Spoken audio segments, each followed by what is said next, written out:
I just sensed that there could be something in my family history that would be disappointing. Negative, yes. I thought I was gonna have that kind of moment. And Skip had asked me to do it for a long time, and I finally decided to do it because I thought it'd be helpful for my children. Sunny Hostin, a prominent voice on issues of race and reparations, recently found herself at the center of a shocking revelation. Known for her passionate advocacy against racial injustice and her unwavering support for reparations, Sunny has built her public persona on moral authority and unyielding confidence. However, her husband, Emmanuel Hostin, has a history that starkly contrasts with her public stance. Emmanuel, a former federal prosecutor, was involved in a high-profile RICO case in the 1990s, where he prosecuted members of a predominantly Black and Latino drug ring. Critics have pointed out the irony of Sunny's advocacy for racial justice, while being married to someone whose career included prosecuting minority communities under harsh federal laws. This backdrop set the stage for an even more startling discovery when Sunny appeared on PBS's Finding Your Roots. Instead of uncovering a lineage of struggle or resilience that aligned with her narrative, the truth that emerged left Sunny and the public stunned. Her family tree revealed not stories of oppression or immigrant perseverance, but something far more ironic. Her ancestors were slave owners. The same Sunny Hostin, who has spent years condemning the legacy of slavery and white privilege, learned that her own family directly benefited from the very system she has dedicated her career to dismantling. The revelation was met with disbelief, and the irony was impossible to ignore. For someone who has spent years calling out others for historical wrongs, this discovery turned the tables in a way no one could have anticipated. But the story doesn't end there. Sunny's reaction, or lack thereof, only deepened the controversy. How does someone so vocal about accountability handle such a revelation? Her response would set the stage for one of the most talked about moments in recent memory. Keep watching, because what comes next is a spectacle of awkwardness, hypocrisy, and sharp critiques from her biggest detractors. When Sunny tried to salvage the moment, Greg Gutfeld was already loading his best punchlines, ready to take aim at the glaring irony. As Sunny Hostin sat across from renowned genealogist Henry Louis Gates Jr. on Finding Your Roots, she was poised and confident, ready to explore her ancestry. For someone so outspoken about race and reparations, it seemed like the perfect opportunity to uncover a story that would align with her public stance. But what she discovered was anything but expected. It was a bombshell that left her visibly shaken. Sunny learned that her ancestors were not oppressed minorities or struggling immigrants as she had long believed. Instead, they were European slave owners who had directly profited from the very system she has spent her career condemning. She's European. Yeah. I know. It's weird because when you look at her, my mother's blonde and she has light eyes, and my whole family looks like that. So I think inside, I sort of knew that this was my history, and that's probably why I didn't want to do it. And I spoke to my mom about it. She was deeply disappointed. She actually cried about it. In that moment, her confidence wavered and her polished exterior cracked. "Wow, I'm a little bit in shock," she stammered. "I just always thought of myself as Puerto Rican, you know, half Puerto Rican.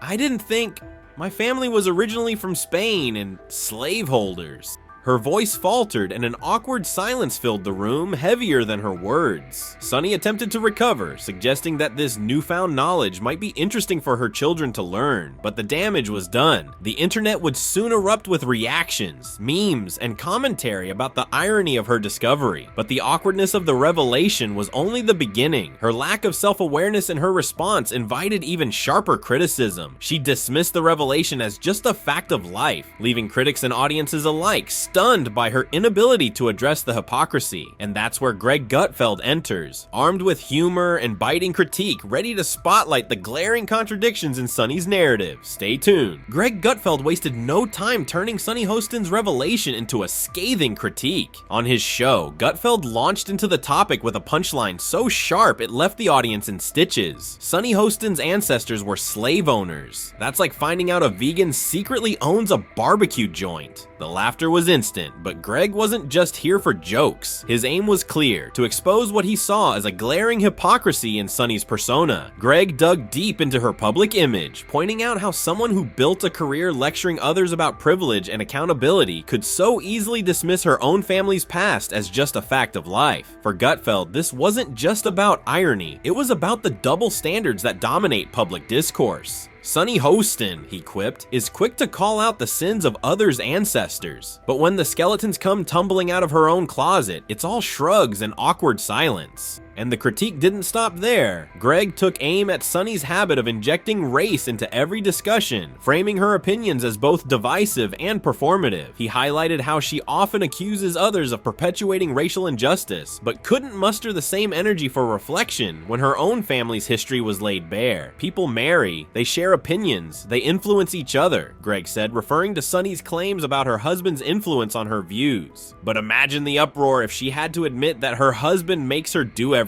Then she'd have to accuse him of being a racist too. It was a takedown layered with humor, criticism, and no small amount of irony. But the real question wasn't just about Sonny, it was about the broader issue of hypocrisy in public figures. And social media was about to have its say. Don't look away yet, it's only getting started. And then she said, maybe that's why I have been so connected to Black culture, because it's an atonement in my spirit.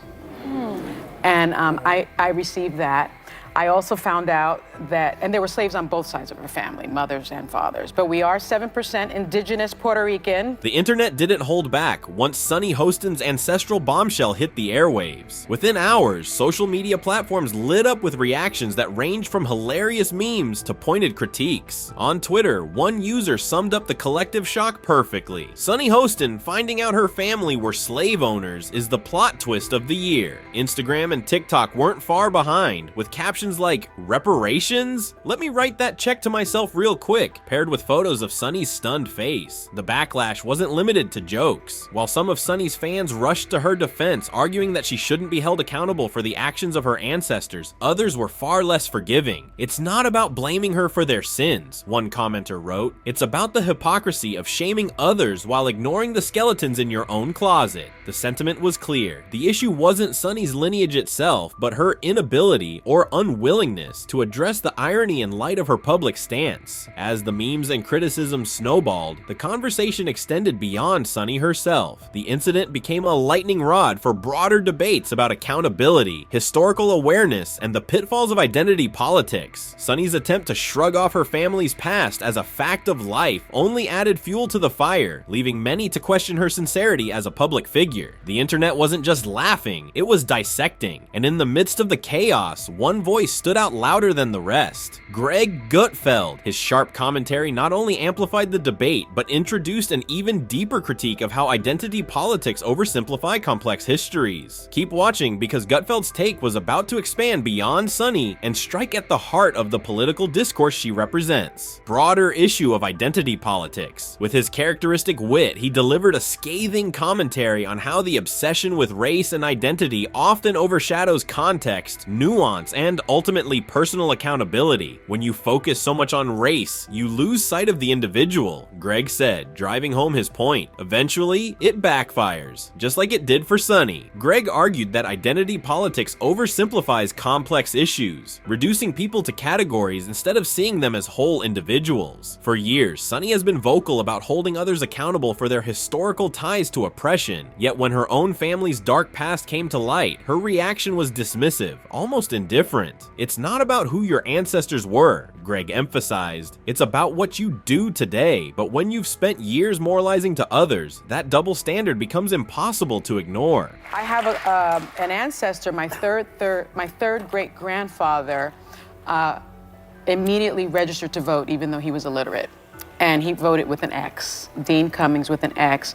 And then he was threatened with lynching by the KKK, by others in the South. Greg's critique wasn't limited to Sonny's personal hypocrisy. He widened the lens to examine the broader implications of her rhetoric. The problem with identity politics, he said, is that it creates a lens so narrow it leaves no room for nuance or empathy. It's all blame and shame until the spotlight turns on you. His words resonated deeply, sparking a broader conversation about the dangers of moral grandstanding. As the dust settled around Sonny Hostin's shocking revelation, one truth became glaringly obvious. This wasn't just about her ancestors, it was about the broader implications of self-righteousness in public discourse. Critics like Greg Gutfeld, alongside countless voices on social media, pointed out how moments like this expose the dangers of moral grandstanding. Sunny, who has spent years holding others to impossible standards, now found herself caught in the very trap she'd set for so many. But here's where it all could have taken a different turn. Instead of brushing off the revelation as a mere fact of life, Sunny had the perfect opportunity to pivot. Imagine if she had said, "I've just learned something surprising about my family's history, and it's making me rethink how I approach these conversations." That kind of humility, that willingness to engage with the complexity of history and identity, could have transformed this moment from a scandal into a powerful teachable moment. Instead, what we got was silence. No deep reflection, no accountability, just a quick shrug and a pivot back to business as usual. And this is where the critique of figures like Sunny becomes more than personal. It's a reflection of a broader issue, a culture that demands accountability from everyone except those doing the demanding. Greg Gutfeld wrapped it up perfectly. When you spend your life looking for racism everywhere, eventually it finds you. And for Sunny, it was sitting right there in her family tree. It's a biting conclusion, but one that drives home the message. History is messy, and none of us are free from its shadows. The question isn't whether we can escape it, it's whether we'll have the courage to face it. For Sunny Hostin, the world is still waiting for an answer.